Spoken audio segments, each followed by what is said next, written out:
अगर तुमने बड़ा लक्ष्य चुना है तो छोटे लक्ष्यों पर ठहर मत जाना।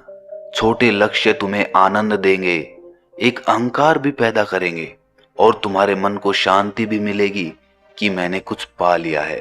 और ये सारे विचार बड़े लक्ष्य को पाने में बाधा बन जाते हैं। अगर आपने कोई बड़ा लक्ष्य चुना है तो वहां तक पहुंचने के लिए छोटे मोटे लक्ष्यों पर ध्यान मत देना, क्योंकि अगर तुम छोटे लक्ष्यों से प्रभावित हो गए तो तुम अपने अंतिम लक्ष्य तक कभी नहीं पहुंच पाओगे। हमारी आज की ये कहानी आपको निरंतर अपने अंतिम लक्ष्य तक पहुंचने का रास्ता दिखाएगी। इससे पहले कि आप इस कहानी में खो जाएं, इस चैनल को सब्सक्राइब जरूर कर लें। तो चलिए कहानी शुरू करते हैं। बात उस वक्त की है जब गौतम बुद्ध आत्मज्ञान प्राप्त करने के लिए यहाँ से वहां भटक रहे थे। इस दौरान वो गंगा नदी पार करके मगध साम्राज्य में पहुंच जाते हैं। मगध साम्राज्य सिद्धि प्राप्त करने वाले आध्यात्मिक गुरुओं के लिए बहुत प्रसिद्ध था और गौतम बुद्ध, जो कि उस समय सिद्धार्थ के नाम से जाने जाते थे, वो भी ऐसे गुरु की खोज में थे जो उन्हें ये शिक्षा दे सके कि जन्म मरण से मुक्ति कैसे प्राप्त की जा सकती है। ज्यादातर गुरु ऊंचे पहाड़ों या वनों में निवास करते थे।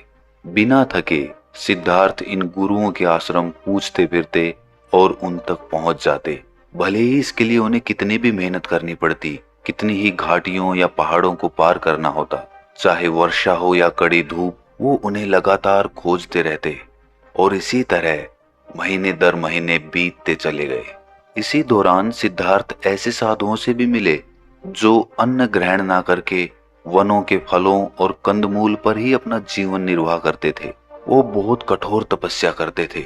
इन साधुओं का विश्वास था कि इस प्रकार की घोर तपस्या से वे मृत्यु के उपरांत स्वर्ग में जन्म लेंगे। एक दिन सिद्धार्थ ने उनसे कहा, भले ही आपका जन्म स्वर्ग में हो जाए, लेकिन धरती पर रहने वाले लोगों की पीड़ाएं तो ज्यों की त्यों ही बनी रहेगी। सच्चे धर्म की खोज का मतलब है कि जीवन की पीड़ाओं का समाधान करना, ना कि जीवन से पलायन करना। ये सच है कि यदि हम अपने शरीरों को विषयासक्त लोगों के समान थुलथुल बना लें तो भी समस्या हल नहीं होगी, लेकिन शरीर को तपाने से भी तो कुछ लाभ नहीं है। कुछ आश्रमों में 3-4 महीने बिताने के बाद भी सिद्धार्थ की खोज जारी रही। उनकी ध्यान साधना लगातार बढ़ती जा रही थी, किंतु फिर भी वो जन्म और मरण के दुख से मुक्ति पाने के सच्चे धर्म का सच्चा मार्ग प्राप्त करने में सफल नहीं हुए थे। समय तेजी से बीत रहा था और सिद्धार्थ को अपना घर छोड़े हुए 3 साल हो चुके थे। कभी कभी जब वो वन में ध्यान लगाने बैठे होते थे तो सिद्धार्थ के मन में अपने पिताजी शुद्धोधन, यशोधरा और अपने बेटे राहुल की आकृतियां और अपने बचपन तथा यौनावस्था के चित्र विचारों में कौंध जाते। लेकिन उनका दृढ़ विश्वास था कि एक ना एक दिन वो सच्चे धर्म का मार्ग खोज ही लेंगे। एक बार की बात है, वो मगध की राजधानी राजगृह के पास पांडव पर्वत पर अकेले ही निवास कर रहे थे। एक दिन वो भिक्षा मांगने के लिए राजधानी में आ पहुंचे। उनकी मंद गरिमा में चाल तथा उनके सौम्य एवं आभायुक्त मुखमंडल को देखकर रास्ते के दोनों ओर लोग रुककर इस सन्यासी को देखने लगते, जो ऐसी शालीनता के साथ चल रहा था जैसे शेर पहाड़ी जंगल में चलता हो। संयोग से उसी समय मगध के राजा बिंबिसार भी अपने रथ में सवार उधर से गुजर रहे थे। राजा ने अपने सारथी को रथ रोकने के लिए कहा, जिससे वो सिद्धार्थ को भली भांति देख सके। उन्होंने अपने एक सेवक से कहा कि सन्यासी को भोजन दे दिया जाए और इसके पीछे पीछे जाकर देख कर आओ कि इसका निवास कहाँ पर है। इसके बाद अगले दिन राजा बिंबिसार दोपहर को अपने रथ पर सवार होकर उसी जगह पर गए जहां सिद्धार्थ निवास कर रहे थे। अपने वाहन को पहाड़ के नीचे ही छोड़कर वो पहाड़ चढ़कर अपने एक सेवक के साथ सिद्धार्थ के निवास स्थान पर जा पहुंचे। उस वक्त सिद्धार्थ एक वृक्ष के नीचे बैठे हुए थे। राजा उनका अभिवादन करने उनके समीप गया। ये देखकर सिद्धार्थ उठ खड़े हुए। उनकी वेशभूषा देखकर वो समझ गए थे कि ये मगध का राजा ही है। सिद्धार्थ ने हाथ जोड़े और उनको पास की ही एक बड़ी शिला पर बैठने का संकेत किया और सिद्धार्थ खुद उनके सामने एक शिला पर बैठ गए।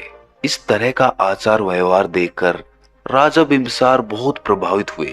उन्होंने कहा, मैं मगध का राजा हूँ मैं आपको अपने साथ अपनी राजधानी चलने के लिए आमंत्रित करने की इच्छा से आया हूँ।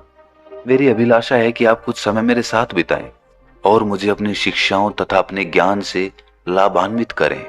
जब आप मेरे साथ होंगे तो मुझे विश्वास है कि मगध राज्य और भी ज्यादा शांति और तरक्की उपलब्ध करेगा। सिद्धार्थ ने मुस्कुराकर कहा, मैं वनों में ही रहने का आदी हूँ।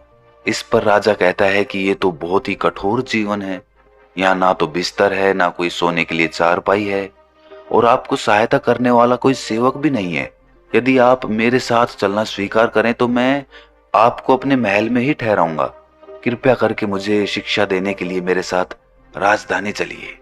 इस पर सिद्धार्थ ने कहा कि सम्राट, महल का जीवन मुझे उपयुक्त नहीं लगता। मैं अपने और अन्य सभी प्राणियों के जीवन को दुखों से मुक्ति दिलाने का मार्ग खोजने में जुटा हुआ हूँ। मेरे जैसे सन्यासी के हृदय की इस खोज की दृष्टि से महल में रहना मेरा उचित नहीं है। ये सुनकर राजा कहता है कि तुम तो मेरे समान ही युवा हो। मुझे ऐसे मित्र की आवश्यकता है जिससे मैं अपने मन के विचारों का खुलकर आदान प्रदान कर सकूं। जब से मैंने तुम्हें देखा है तब से मैं तुम्हारे साथ एक अपनापन सा अनुभव कर रहा हूं। तुम मेरे साथ चलो। यदि तुम्हें स्वीकार हो तो मैं तुम्हें अपना आधा राज्य देने को प्रस्तुत हूं। जब तुम बूढ़े हो जाओ तो दोबारा सन्यासी बन जाना।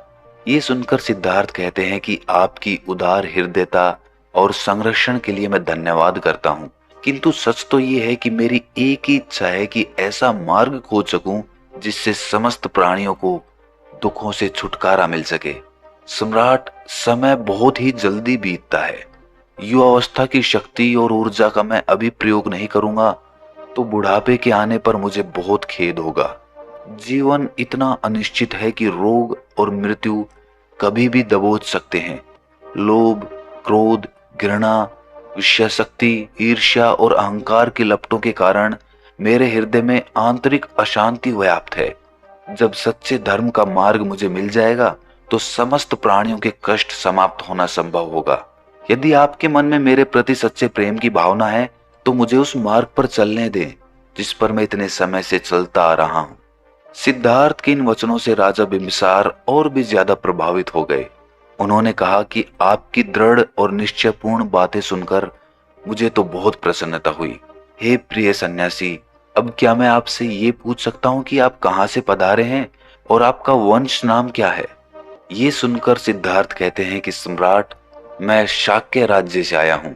कपिलवस्तु में राज कर रहे राजा शुद्धोधन मेरे पिताजी हैं और मेरी माता रानी महामाया थी। मैं वहां का राजकुमार था और सिंहासन का उत्तराधिकारी भी, किंतु सच्चे धर्म का मार्ग खोजने के लिए मैं सन्यासी बनना चाहता था। इसीलिए मैं अपने माता पिता, पत्नी और पुत्र को 3 साल पहले त्याग कर वहां से चला आया हूँ। ये सुनकर राजा बिंबिसार आश्चर्यचकित रह गए। तब तो तुम स्वयं ही राजवंश के हो। हे सन्यासी, मुझे आपसे मिलकर बहुत आनंद प्राप्त हुआ। शाक्य और मगध के राजघरानों में दीर्घ काल से घनिष्ठ संबंध चले आ रहे हैं। मैं कितना मूर्ख था कि आपको अपनी राजसत्ता और संपदा की बातें करके अपने साथ लौट चलने के लिए कह रहा था। कृपया मुझे क्षमा कर दें। मैं आपसे ये जानना चाहता हूँ कि क्या आप समय समय पर मेरे महल में आते रहेंगे और मुझे भोजन समर्पित करने की अनुमति देंगे? और जब आपको सच्चे धर्म का मार्ग मिल जाए तो आप दया करके वापस आकर अपने शिष्य के रूप में मुझे भी शिक्षा देना। क्या आप ये वचन देंगे? सिद्धार्थ ने हाथ जोड़कर उत्तर दिया कि मैं वचन देता हूँ कि जब भी मैं सच्चे धर्म का मार्ग खोज लूंगा तो वापस आकर आपको उसके संबंध में अवश्य बताऊंगा। राजा बिंबिसार ने सिद्धार्थ के समक्ष नमन किया और अपने सेवक के साथ पहाड़ से नीचे उतर गए। बाद में उसी दिन सिद्धार्थ ने अपना निवास स्थान बदल दिया, क्योंकि उन्हें डर था कि युवा राजा अपनी भेंट भेज भेजकर उनकी साधना में रुकावट उत्पन्न करेगा। दक्षिण की ओर चलकर उन्होंने दूसरा ऐसा स्थान खोज लिया जो उनकी साधना के लिए उपयुक्त था। उन्हें एक महान आचार्य उद्रक रामपुत्र के आश्रम का पता चला, जो ज्ञान समुद्र में बहुत गहराइयों तक उतरे हुए थे। उनका आश्रम राजगृह से अधिक दूर नहीं था। उनके आश्रम में 300 साधु रहते थे और 400 साधु आसपास रहकर तपस्या करते थे। सिद्धार्थ उन्हीं के आश्रम की ओर बढ़ चले। दोस्तों, सिद्धार्थ चाहते तो उस राजा का प्रस्ताव स्वीकार करके आराम पूर्वक राजमहल में रहकर अपनी साधना कर सकते थे। लेकिन जो उन्होंने सच्चे धर्म को पाने का लक्ष्य चुना था, उन्हें इस बात का एहसास था कि महल में रहकर वो उस लक्ष्य तक नहीं पहुंच पाएंगे। इसीलिए उन्होंने उस राजा का प्रस्ताव स्वीकार नहीं किया। इसी तरह हम भी जब अपने बड़े लक्ष्य की तरफ बढ़ने लगते हैं तो रास्ते में थोड़ा बहुत मुनाफा पाकर ही हम खुशी से झूम उठते हैं, और वो थोड़ा बहुत मुनाफा हमें हमारे अंतिम लक्ष्य तक नहीं पहुंचने देता। अगर आप अपने अंतिम लक्ष्य तक पहुंचना चाहते हो तो जरूरी है कि बीच में आने वाले छोटे छोटे लक्ष्य की तरफ ध्यान मत दीजिए, उनको अनदेखा करके आगे बढ़ते रहिए, क्योंकि अंतिम लक्ष्य पर जो आपको सुख और सुविधा प्राप्त होगी वो छोटे मोटे लक्ष्यों से बहुत ऊपर होगी। इसीलिए निरंतर अपने लक्ष्य की तरफ चलते रहिए। तो दोस्तों, कैसी लगी आपको ये कहानी कमेंट सेक्शन में जरूर बताएं, और अच्छी लगी तो चैनल को सब्सक्राइब करना ना भूलें। तो मिलते हैं अगली कहानी में, तब तक के लिए अपना ख्याल रखें।